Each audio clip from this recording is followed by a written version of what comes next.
There's a new form of designer drug causing increasing concern among authorities. They're called bath salts, but frankly, they are actually a dangerous stimulant, something closer to cocaine or meth. They're believed to have caused at least 4 deaths in the U.S. And joining us now with more is medical correspondent Dr. Jennifer Ashton. These have nothing to do with taking a relaxing bath with, say, some salts from the Dead Sea. Correct, and the name sounds harmless. In reality, Erica, they are anything but harmless. These basically contain a designer or synthetic drug known as mephedrone or MDPV. It's an amphetamine.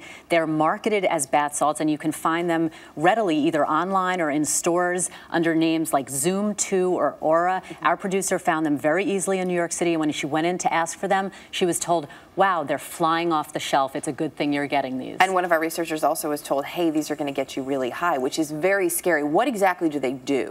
So an amphetamine is a central nervous system stimulant. So it'll increase your blood pressure, increase your heart rate, can cause anything from chest pain, heart attack, stroke. Those are just the physical symptoms. Wow. Psychologically, they can cause delusions, paranoia, psychosis. They're highly addictive, very dangerous. And we're just starting to hear about them, as we mentioned. There have been, though, 4 deaths at this point, and they're actually growing at an alarming rate. Exactly, and they've been reported to the poison control centers by 33 states, Erica. Part of the reason why this has gone kind of undetected and under the radar up until now is because they're relatively new. And if you look at the numbers, in 2009, there were no reported cases to poison control centers in this country. 2010, that number jumped to 236. In just this year alone, we've already surpassed that. We're at 248 reported exposures. And remember, this is just what's reported. And that's only in 1 month exactly. of this year, which really goes to illustrate the increased concern here. So if we're hearing all of this anecdotally,